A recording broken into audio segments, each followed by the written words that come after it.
stay. I'm here to stay.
Well, hopefully you've opened lots of presents, eaten lots of food and drunk lots of drink as well. The one thing we're really missing to make it a Merry Christmas is that 3-point feeling.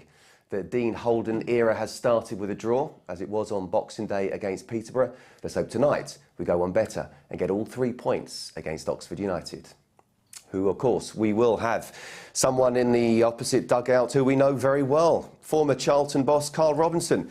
Like us, his side will no doubt be disappointed with their first half of the campaign. And although they won't have required a Christmas miracle, they will certainly be hoping for a better second half of the campaign.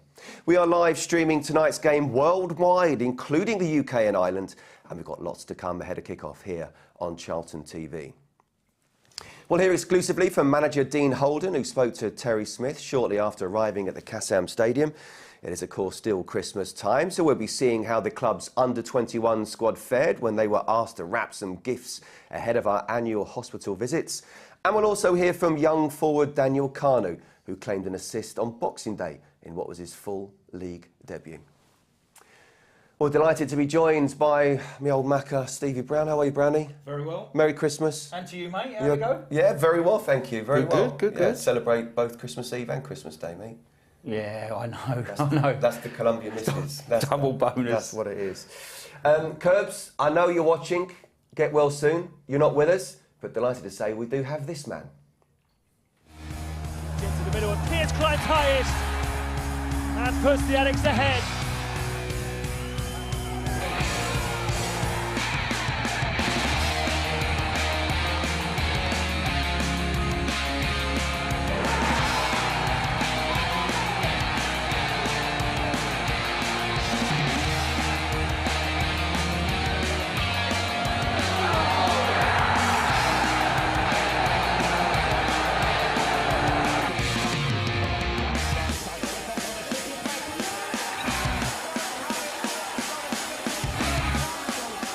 Yes, a warm welcome to Charlton TV, Jason Pearce. Piercy, how are you? Yeah, Brownie was just saying there, sniffer. Sniffer dog. Yeah, I've never been called that, to be fair. Sniffer, other than probably my nose, but yeah, no, yeah, some good memories there, to be fair. Yeah, put a smile on my face here. Is it a bit surreal to watch you, you know, scoring some goals and that, watching yeah, yourself back? I think they were my only goals, but, but yeah, it was good to see it. Yeah, it was good. Well, look, good to have you here. You hung up your boots, of course, so you don't have to worry about what you eat and what you drink. How's it been mentally, or have you enjoyed it, or have you sort of missed a bit of it as well?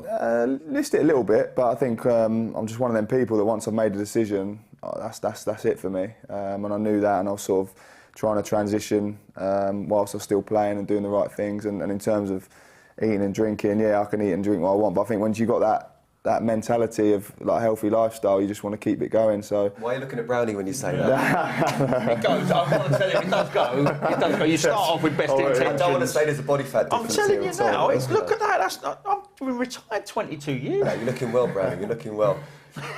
Yeah. How was it for you mentally? No, seriously. So much laughter in my ear there. Production staff, Good one. you bang out of order Yeah, there. looking well. Yeah. So what was it like for you mentally when you finished? Were you ready No, I was gutted. to quit? Did you? Absolutely gutted. Yeah? Yeah, I woke up on a bed in a hospital in Windsor, and I knew straight away there was a surgeon, which has never happened. The surgeon's never there, with the physio at Reading at the time, and they just went, "His curtains, fella." And I thought I was going in for a little snip. What part of the year that was? This was in April, and Steve Coppell was outstanding. He said, "Listen, just go away for the summer, relax, enjoy your summer, come back. We'll do some work during pre-season just to, double make sure." And all he was doing was buying me 3 or 4 months, which was very kind of him, because I played at the back end of that year when I shouldn't have done. And he knew it. I played in games, I was having injections. There was one drink I drank, it was green. I don't know what I'd drunk before, but it got me through it. You did that sort of stuff back then, didn't you? I hope you didn't have a test afterwards. No, I was high as a kite. Moving on swiftly. To the first Christmas then, how was that for you? Brownie? The first We've already Christmas, asked right? Piercy Yeah. about his So the first first Christmas. Sorry, I thought you were going Piercy. The first Christmas I had to myself, we went away. Fun enough, as you do. Like I said, I didn't enjoy Boxing Day fixtures. I was never in good shape for them. I don't mind the fixture itself. Yeah, you said that the other day. Yeah, don't mind the fixture itself. Love playing football. But that was the one I felt like I was in the worst condition, worst preparation, worst, day was hectic, training session, back home, up to hotel, ate too much, had a pint that you shouldn't have had. We did that as well. And I was never in a great condition Boxing Day. Up early with the kids. Up early with the kids. I hated the actual preparation for that day. And always felt like half hour into the game thinking, God, I feel terrible. And so I didn't really enjoy the Christmas period for the way I felt during the games. But, you just get on with it, don't you? What were you like, Piercy, playing during Christmas? And, especially that Boxing Day one where everyone's celebrating Christmas Day. Yeah, it's hard. It is hard because you want to join in, and I think the one thing I enjoyed was the family games and stuff at the end and having a drink and that with your family, and you never got to do that. So sort of 16 years, I haven't been able to do that this year. I actually got 4 days off. So it was brilliant. Like, obviously, I've got young kids and I got to spend loads of time with them. So no, I was. You're not planning to go anywhere? No, we didn't. Can't, I suppose. We didn't this year because I didn't know what was going on with the first team. Because I went up with the first team, I didn't know whether I'd still be with them. So we didn't plan anything. We went and saw family both sides. It was So that was nice, to be fair, to get that. Yeah. I remember the first Christmas I had off. I went on the cruise. I'd never been on a cruise before. Loved it. Around the Caribbean. And the next Christmas I went to Montreal, where the in-laws live as well. So we went skiing for a couple of days, and it was like, wow. Mentally, I was ready to quit. No, it was really nice, I have to say. But mentally, you have to be ready to quit, and it's great that you're doing something now as well. And obviously, it's great you're still involved with the club. So how is it going with the under-18s? Yeah, no, it started really well. Obviously, I've come in as an under-18 assistant. Great to get the opportunity to do that. I'm working with two great people. Started with Hamza, learnt loads from him, and then went up with Danny Sender. And yeah, no, it's been really enjoyable experience. I think the part of finishing for me was being able to help the next generation come through and give my experience to them and really help them on their journey and starting in their careers. And that's the part I've really enjoyed so far. And now, obviously, I'm going to be sort of leading on it come the new year. It's pressure, isn't it? It's pressure, yeah, it's good pressure. But that's what football's about. I think you have to be adaptable, you have to change, and that's what football's all about. And I've been used to that, so it's just a slightly different challenge. Talking of pressure as well, you experienced the first team as well, didn't you? How was that for you? Yeah, it was. I didn't expect it, and going up, and most of the lads I know as mates, as teammates. So it's a very different experience to go up there, and then obviously I'm telling them what to do. I'm trying to coach them in training. We're doing set pieces, and to be fair to the lads, they give me total respect. As soon as I went up there, I think maybe because I was the captain, and they were a bit like that with me anyway. And I loved going up there, and so I felt I just took it as a real good learning experience for me, and I just wanted to help. It would have been nice to get a positive result. Obviously, the Brighton game was a fantastic game. It was a fantastic experience for the players and for myself, and it was nice to end on that, to be fair. Definitely. You didn't sort of say you got to call me gaffer now, then, even though technically you weren't the gaffer. But I mean, you're at the 18s. You're very realistic. You know you've got a lot of work to do, and I can see that in you. You're very driven. What's the end game for you? Are you quite happy in academy? Do you want to be a coach of a first team? Do you want to be a manager of a first team? I think eventually I will want to be a manager. Yeah, I think so. Yeah.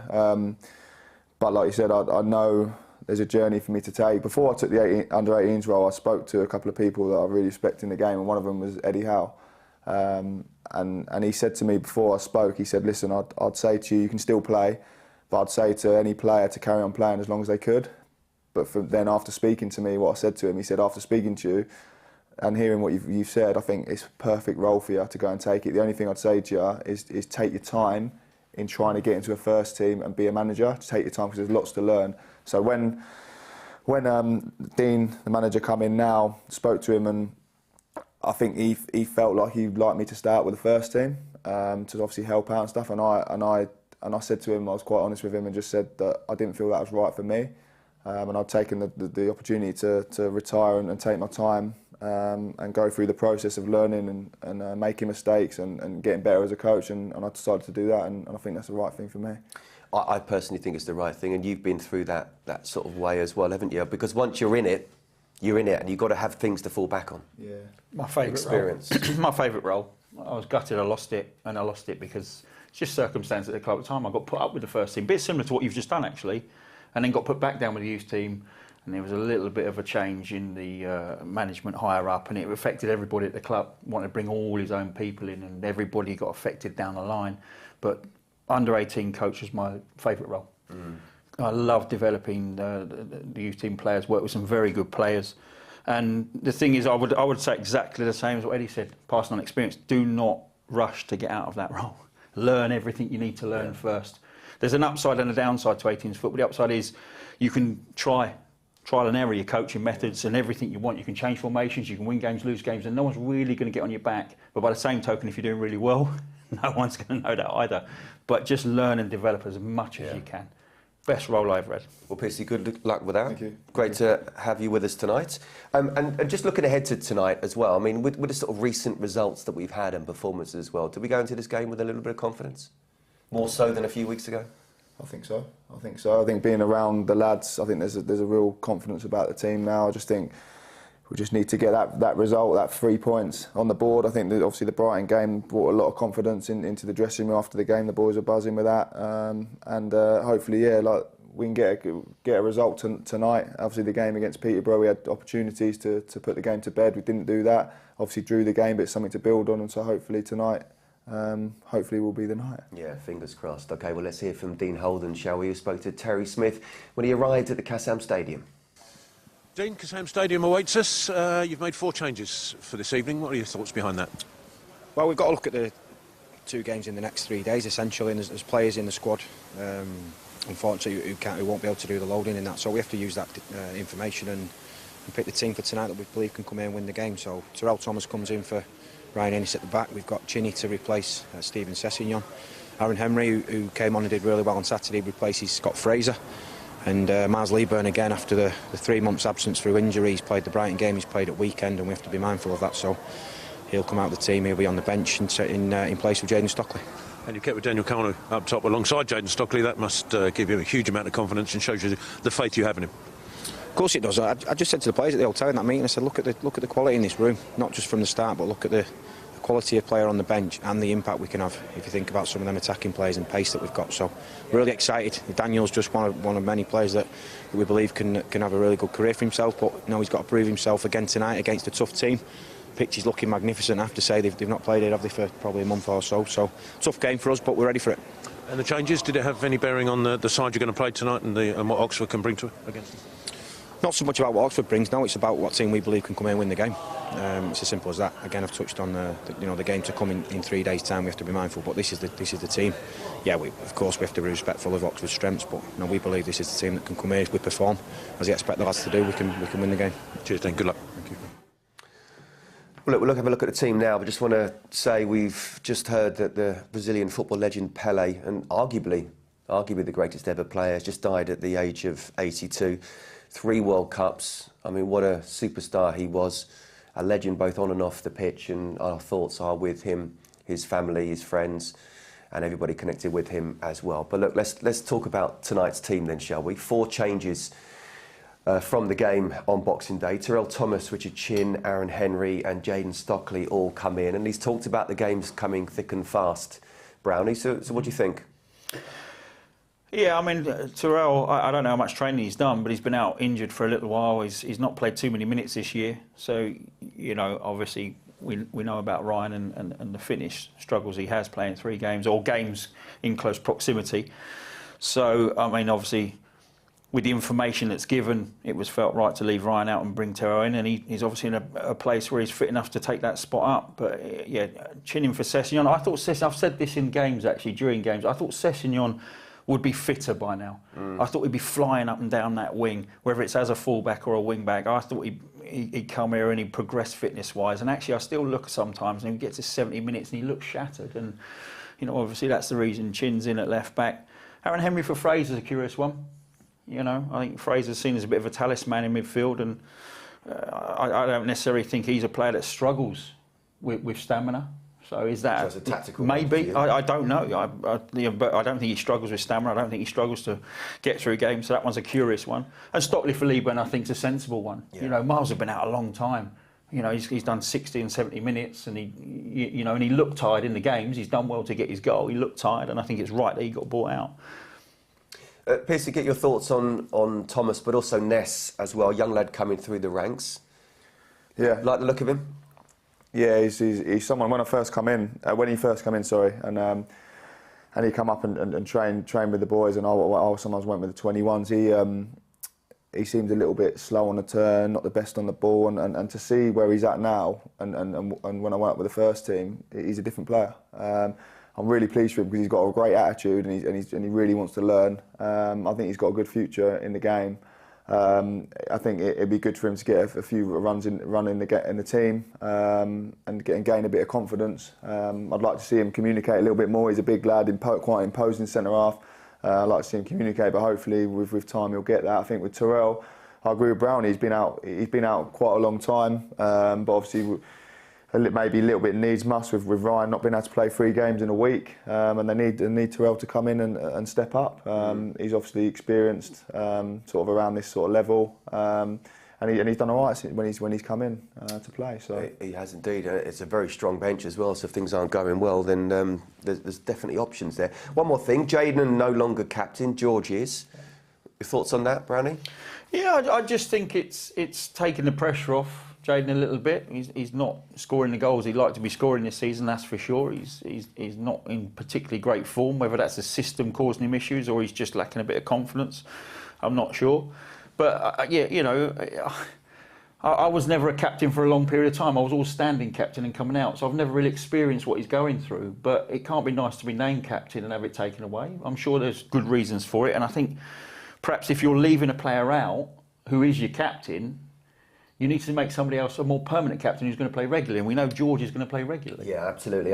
Listen, I think Dean will certainly have to manage that and just keep on top of Jayden, make sure he's okay. But the captain has to be guaranteed a place, in my opinion, and George is more so than Jayden. You've been in that position, though, haven't you, Pearce? Yeah. Tell us what it's like. It's hard. It's hard when you're named captain and then they take it away from you, and for whatever reason, it's tough to take.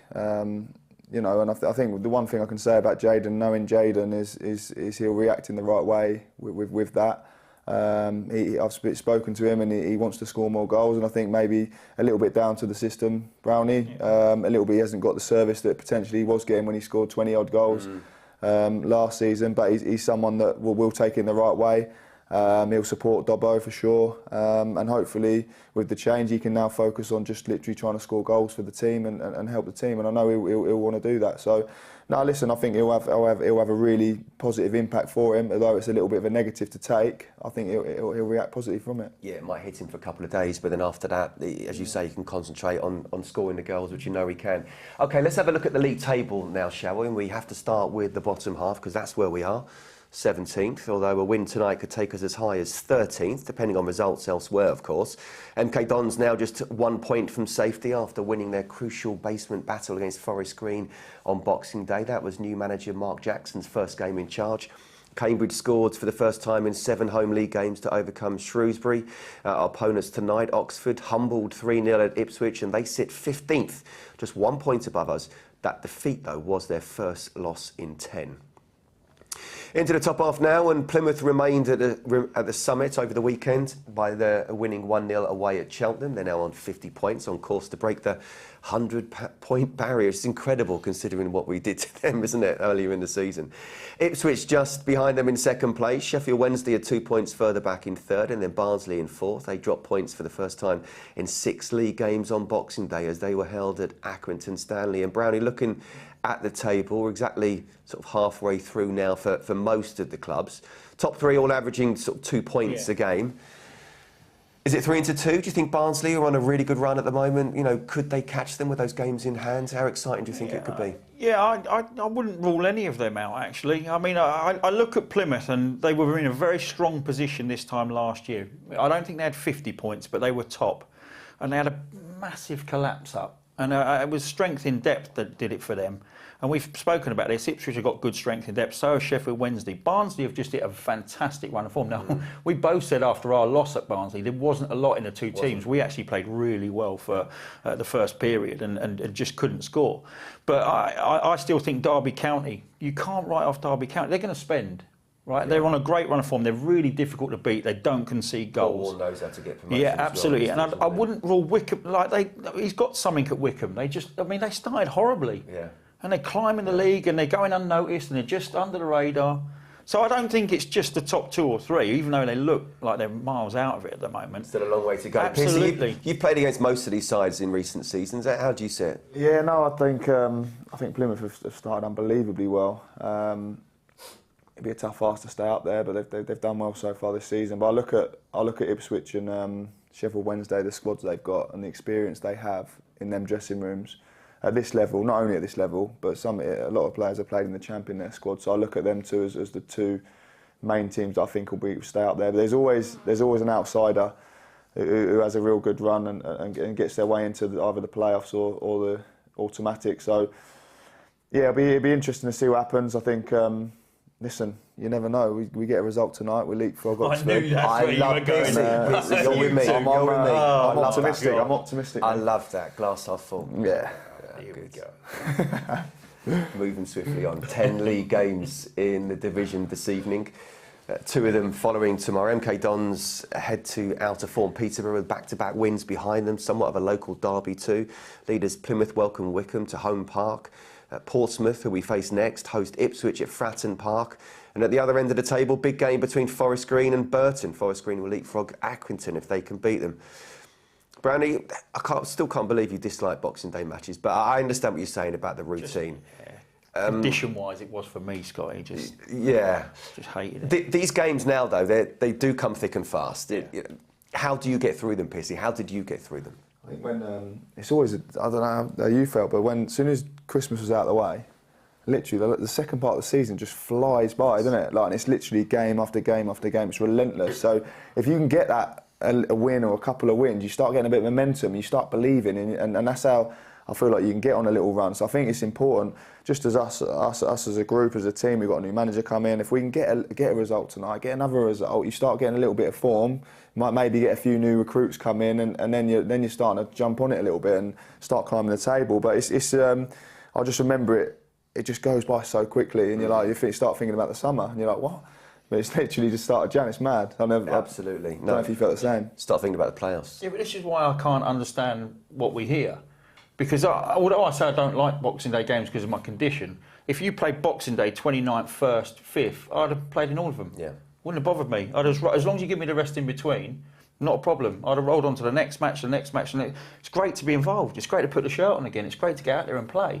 And so when I see, they can't play 3 games in a week, or, I just don't get it. I honestly don't get it. But I think it's for me as well. It was literally with the amount of games. I was like, you didn't need to train, did you? No. You just literally play the game, you rest, then you play a game, you rest, play again, and it was literally, and you just loved it. And your manager will go at you, how you feeling? You go, hey, listen, I've taken a knock here, shoulders hurting, brain's not great as always, and you go, all right, okay, do the warm up, see how you go, and hours training, off you go. Especially if you're playing 26, 28 or whatever. Yeah. They're like the first 20 minutes of that game in the 28. I couldn't move my feet. It's like running in treacle. But then you start pick up again, and it's okay. So you try and get through those first 20 minutes. And everyone's in the same boat. Yeah. That's how I used to approach it. They've got players that are struggling. Different game now, Brownie. Different game. That's what I'm told. Yeah. Let's move on, shall we? Let's get to club news updates.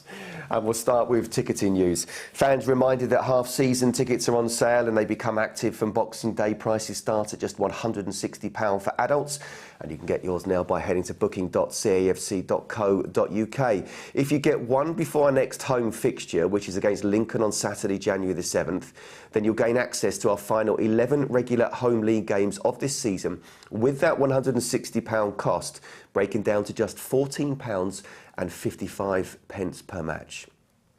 Sticking with ticketing and matchday prices for league games at the Valley will now stay at the reduced rate for the remainder of the season. The new prices, which came about through consultation with fan advisors Lucy Bishop and Lewis Catt, saw adults Zone 1 and Zone 2 prices recently reduced by £4 per ticket, while Zone 3 prices now start at £23, and you can get your tickets for all of our league games up until the end of January by heading to booking.cafc.co.uk.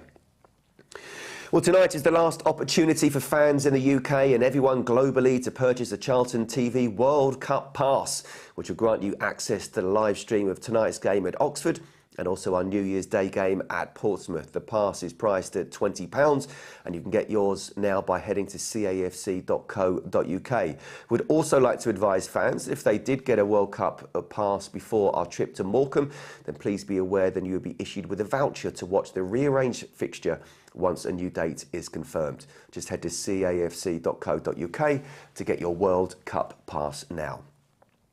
Our next home game against Lincoln City will be the club's annual memorial game. This is the fixture where supporters are invited to remember any friends, family members or former players or staff members who have passed away in the last 12 months. Ahead of kick-off, a period of silence will be observed and a list of names of people who have passed away will scroll down the Valley's big screen. If you would like to submit a name to feature on the big screen, then please email it to memorial@cafc.co.uk. That's memorial@cafc.co.uk as soon as you can. Now, the news everyone has been waiting for is the date of our Carabao Cup tie at Manchester United, and we can confirm that it will be contested on Tuesday, January the 10th, 2023, and we'll kick off at 8 p.m. Our semi-final date yet to be confirmed. Isn't that right? Tickets went on. You will undoubtedly think we're in the semis, yeah. Tickets went on priority sale yesterday afternoon, and at present you can buy if you have 540 loyalty points, and that will drop to 520 at 11 a.m. tomorrow morning. Please head to cafc.co.uk for full ticketing details. Okay, right. Daniel Kanu made his full league debut against Peterborough on Boxing Day, and he even had an assist, didn't he, with Miles Leeburn's goal. And he spoke to Terry Smith after the game. Daniel, we're just here at the end of the game against Peterborough, 1-1 draw. Overall, I guess there must be disappointment in the change room, but for you personally, you must be delighted. First league debut and an assist on the goal. Yeah, it's a great feeling. Obviously, we could have won the game in the end. We had a couple chances to win it, especially when we won 1-0 up, but that's all part of the game. There's all fine margins, but I'm really proud of how far I've come, and to finally play in front of all the fans and get an assist and celebrate a goal with one of my closest teammates here as well. It meant the world to me, really did. It was a tough first half. You found space hard to come by, I think, and we struggled to create too much. But second half, we needed a spark, and your little touch beyond their centre half and then the left-footed cross provided that spark.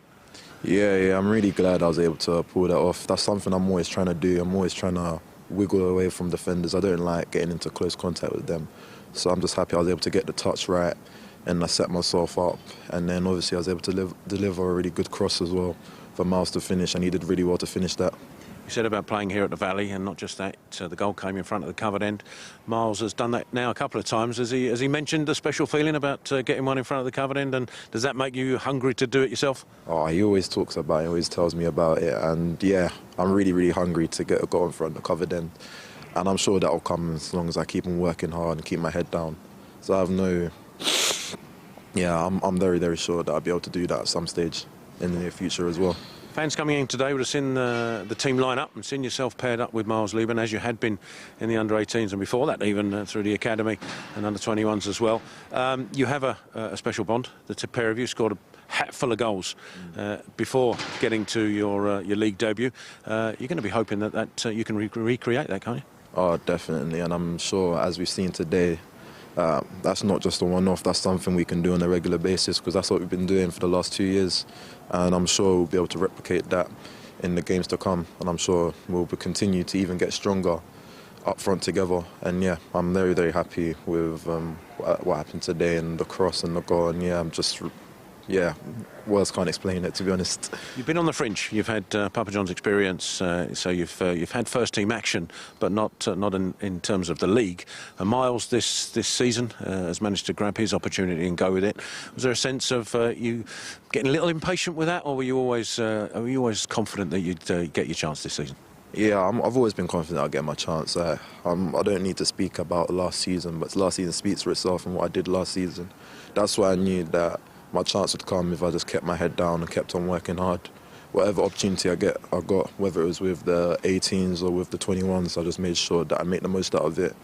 And that's what's built me up until today, where I was able to finally take a chance and then create a goal. Those of us who have seen you come through the ranks, and especially under 18 and under 21 level, We know you're not short of confidence. We know that. We know the ability you have and the goals you can score. But new manager Dean Holden coming in and picking you for today, how much confidence does that give you going forward? Oh, massive, massive, massive confidence. Yeah, it's been something I've been working hard towards. And when obviously old gaffer left and new gaffer came in, I saw that as a chance to really impress and try and impose myself in training and show what I can do. And thankfully, I was able to repay him for him giving me the chance. And yeah, I'm thankful for the opportunity and really, really grateful for it. And I'm just hopefully I can continue to give back to the team and help them win more games and help us climb up the table more. Well, we've got a tough and busy Christmas, festive and New Year period coming up, so you'll be hoping that you're involved a little bit more over this period, wouldn't you? Yeah, definitely. And the games are coming thick and fast, so got to recover and then be available for the next game. Hopefully I will. And then, yeah, we'll see what happens from there. A small matter of a Carabao Cup quarter-final against Manchester United. You wouldn't mind having a sniff at the Old Trafford lineup, would you? Oh, who wouldn't? Old Trafford is such a magnificent stadium. To play there in front of a more or less packed-out stadium is what dreams are made of, really, especially someone like me that's quite young and just coming through there. That's what I'm going to work towards now. Obviously, you've got to take each game as it comes. But yeah, I'm really excited for the future and what it holds. This is just a starting point. I just want to push on from here. I think he talks really well. We'll come on to the confidence in just a second, Brownie. But Pearce, he scored 40 goals plus last season, and I know you've worked with him this season as well. Tell us about him and how good can he be? He's a goal scorer. He's a goal scorer. But I think when I first went up with him, or worked with him, he wasn't the nicest on the eye, if you like in terms of his touch at times, and he's a little bit baggy with it, a little bit. But he seems to score. He seems to be in the right place at the right time. He made really intelligent runs. And then I thought, if you've got that knack about you already as a goal scorer, he will score goals. So yes, he can. There's parts of his game he needs to work on. And to be fair to him, yes, he's confident, but he's willing to work. He wants to learn, and he's really receptive to the learning since I've been there. So I think he's got a real good future ahead of him. It's nice to see him get an opportunity already, which is fantastic for him. Whether he's ready right now, I don't know, but hopefully he can take it and grab it with both hands. But yeah, like you said, he's very confident. He always believes in he's going to score goals. You need to if you're a striker. I thought he was confident without being arrogant in any stretch of the imagination. What would your advice be to him, Brownie, over the next few weeks to cement his place, whether it be week in, week out, but really make an impact here?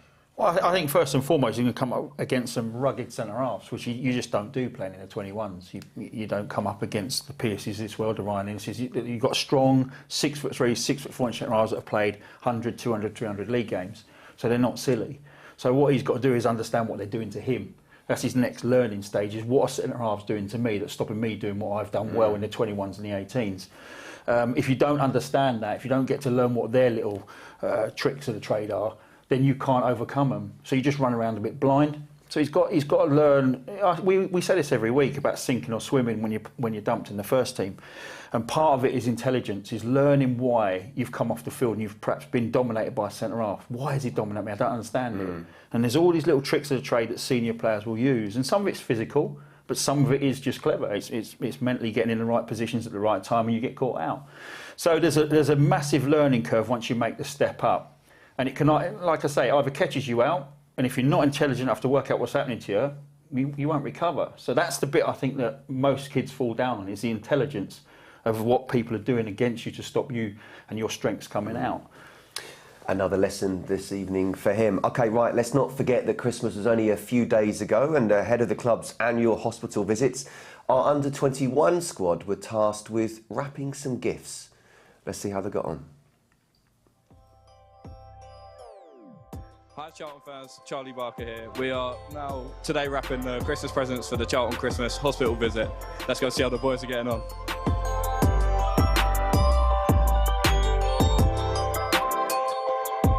It looks like you're off to a good start.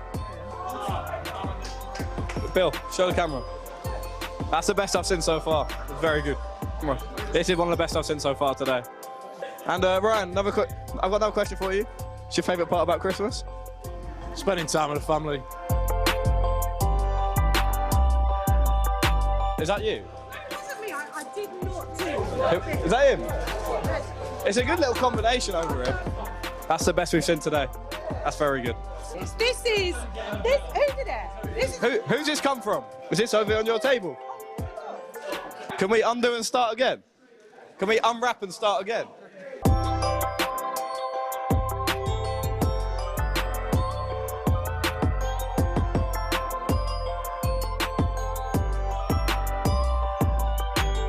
Hold it up.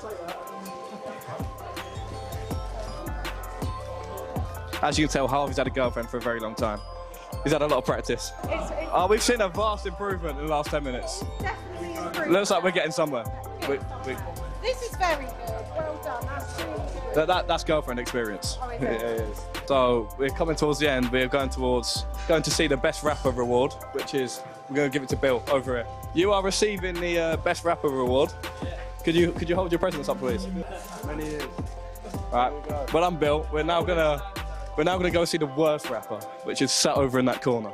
Saeed, could you stand up, please? So Saeed is receiving the between these two, worst rapper, and we've got that.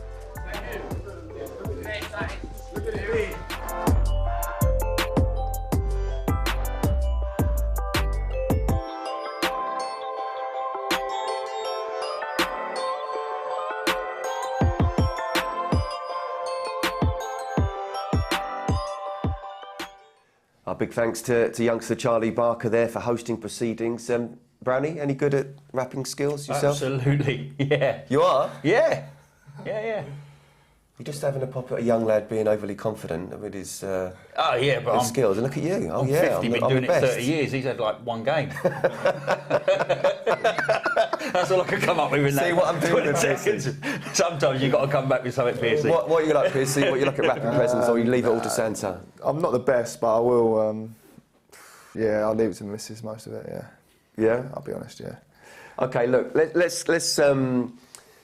Let's talk. He doesn't know Mrs. Brown. I can't do that. No, she wouldn't be able to do it over Christmas. I hope she's better as well. By the way, let's have a look back at the Peterborough game, shall we now? Because it was. I think was it fair to say, Brownie, one of those games where not much went on in the first half. It was kind of all in the second. Well, they had the better of the first half. I felt that was I like that set piece. Thought it was a really well worked set piece. They tried it at the end of the half as well, and it didn't quite come off. But I think this is the big chance. And it's a wonderful double save, but that's a lovely little turn, a great through ball, well-timed run. And I thought Ashley Manobro did well there to close down, but that, he gets up quick, gets out again, makes his body nice and big, and it's a wonderful save. But listen, we went in at half-time and we wanted a response, and this is what we got 3 or 4 minutes into the second half. And I thought the first touch from Kanu actually to spin it around the centre half, get onto that first touch was great, the delivery was even better, movement from Miles was super. Great header. Were you able to see it, Piercy, this game? I watched most of it. Yeah. Yeah. Your thoughts?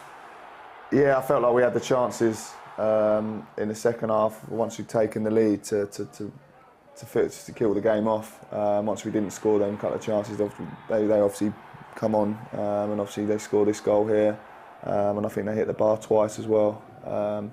So in the end, good to get a point, but I think it could have been different if we'd have taken our chances. One of my biggest worries, Scotty, those set pieces. Yeah. We had 4 going for one ball at the back post, left the middle of 6 yard wide open, conceded, hit the ball from a ball that dribbles across the 6 yard line. Just can't happen. But this has to go in. Look where the keeper is there. I can't look. We've all missed big chances. We've all made poor decisions. But the left-hand side of the goalkeeper's goal was wide open there. You'd have had a nosebleed. Oh, I wouldn't. I would have melted. But no, but you're right though. I mean, Jez, he's obviously it's a great opportunity, isn't it, to score? And we know he's a big talent, and we know he's young as well, which is he's going to have dips. And I think that the fans need to stay behind him because he's not a Charlton player, but he's playing for Charlton right now. Yeah, no, for sure we have to stay with him. He's watching him in training. He's a super talent, to be fair to him. But yeah, no, I agree with Brownie. I think even he would say after the game he's got to score that chance. I think it's so Sean, with all due respect, Sean has to finish that. And we've had 2 massive chances in games when we've been leading, Bristol Rovers and the game the other day, and we've missed them. And if you go 2-0 up, it's really difficult for teams to come back. And we've missed them both and gone on to get 1 point out of games we should have got 6. And they're the fine margins that everyone talks about. You know, the keeper at Bristol Rovers, I mean, it wasn't a save. We missed a header from 3 yards, 2-0. I think that's game over. And I think if Sean scores that, it's game over. But you have to put them away. How encouraged should Dean be, though, in terms of chances were created? Yeah, very. Yeah, I think the worry from any coach's perspective is if you're watching a game and it's 0-0 and you're not creating anything, is how can you suddenly start thinking, how can I impact the game where we can create more? But if you come off and you've missed chances, at least you can say, well, we are dominating for periods and we are creating, and now it's technically down to the person to finish that for me. And that's what makes life so difficult on the on the touchline, is that you send your 11 out and you know, and one day all three of them hit the back of the net and you're a hero on the sideline. Another day it's 1-1 and you're cursing the missed opportunities. It's tough. Only a couple of games, of course, with you and Anthony, but how was that kind of dialogue, watching the game, see it, how it unfolds and trying to change it, or sometimes actually thinking it's going well, don't change it? Yeah, no, I think one thing I learned, to be fair, from Anthony, who's a very good coach, by the way, is he always thought about the what-ifs. So we'd have a plan in how we want to try and beat the team, but he'd then have a couple of what-ifs in how we might change it. So he knew that if it was going well, he'd change to this. If we needed to change a little something, then he'd go to that. And it was clever in the way he worked. But I think it was disappointing, like you said, like the game that we took at home, and I think we're winning 1-0, we're dominating for probably 60 minutes, I'd say, and then to go on and lose the game was devastating, really. But I think there's a lot of learning. I think in terms of, like you say, making chances. I think talk about Jaden. Like Jaden's getting lots and lots of chances. I think he will score, and he's proving that he can score. I think it's just giving him the opportunity. I think with Dean coming in, I think he wants to take a little bit less risk from us playing out from the back and then get the ball forward a little bit more and then try and play in their half a little bit more. And I think, especially when you're down there, from my experience, when you're down there a little bit sometimes and you need to nick a result, taking that risk away actually can help the team and give the team a little bit more confidence. We like that, Brownie, don't we? Well, our biggest issue this year has been clean sheets. We are struggling to keep clean sheets, and I think the last one in the league was Shrewsbury, which was like middle of October or something. And funny enough, that little period in October, we kept 3 clean sheets in 4 games and got 10 points from an undefeated run.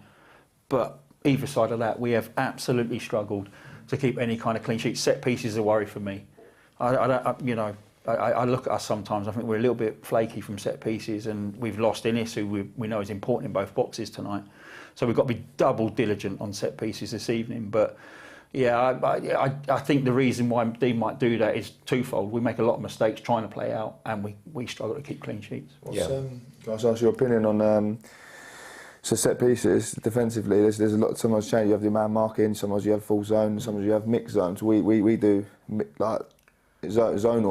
Our biggest players go in the zone, and then the smaller players mark their biggest players. What's your opinion on that? Look, at the end of the day, I say about the set piece. We've just seen footage there. Communication levels in this team are really poor. Yeah. So we've got 4 players going for one header at the back post. The middle of 6 yards is wide open with 2 of their players free. So even if he doesn't hit Lucas Ness and go in, they've got 2 players there to sweep it up. We don't organise, is my biggest thing. Communication's a big thing in today's football now. Yeah, you can do part zonal and marking, marking, you can do marking, you can do zonal. If the communication levels are poor and you haven't got somebody leading the communication inside that 8-yard box, you get what we see there, which is 4 players going for one ball. Look, Lucas turned his back on it. Yeah. You never turn your back on the fly of a ball. So, but that again is control the controllables. So as a coach and a manager, what are you going to do? I personally agree with the mixed one. I think man to man you can get blocked off. You can always lose them. Zone you can say, well, it wasn't my man. Yeah. With the mixed, you're lessening the bad variables there, and then you're relying on the communication. I always like Jaden middle of the 6 and just go. You can have a free header, mate. Wherever the flight is, you go for that first ball. Then have part marking and then part zonal. So, you are heavily, as we said, you're heavily reliant on the players you put out. But communication, I think, is something we need to work on. Absolutely. And it's not just at Charlton, it's not happening nowadays. I think it's modern day football. Let's remind ourselves of the team, shall we? Because the lads are out now. Well, hopefully we can get all 3 points. There's 4 changes we made from the Boxing Day game. And George now captain, of course, as well. In terms of Oxford, Brownie, poor result last time out, but actually he's doing well at the moment, Robbo. He's picking up, isn't it? Poor result where many sides have gone and had a poor result. They're a very, very good side. But so all those players did what you did on Christmas Day. That's what it was. Well, no wonder they lost 3-0. I'm surprised they kept it at 3. It should have been about 6 or 7. But look, they've been playing 4-2-3-1, 4-3-3. He's made a change tonight. I think they're going to put the guy, Anderson, that was played front right, is now going to play right back. The right back slides across the centre half. I think it's a 4-3-3. The beauty of Oxford is they don't score too many. I'm going to curse this here, but they don't score too many, but they don't concede too many. Their home form isn't great. 12 points from 10 games. But the goals for and goals against columns are very, very tight. So I'm expecting a goal either way, yeah. Pissy, I'll leave the last words to you. What would be your last words going out as a coach? Well, I think it's a great opportunity for us. I think the biggest thing for me is if we get a result tonight, we go above them. So I think that's a massive incentive for the boys to pick up a result against these, and we go above them, and then we look up the table, not down the table. So I think obviously everyone's got to stick together. They've got to stay together and work together. And I think the obviously something might go wrong. It's just making sure we don't collapse. We've got to real stay together, stay positive, and like I said, the incentive is getting above these, so do everything we can to get above them. Absolutely. OK, let's get to our commentary tunes, shall we? Where hopefully they'll be talking about a very important Addicks away win. Terry Smith and Greg Stubley. Merry Christmas, chaps. Thank you, Scott. Yeah, Merry Christmas to all in the studio.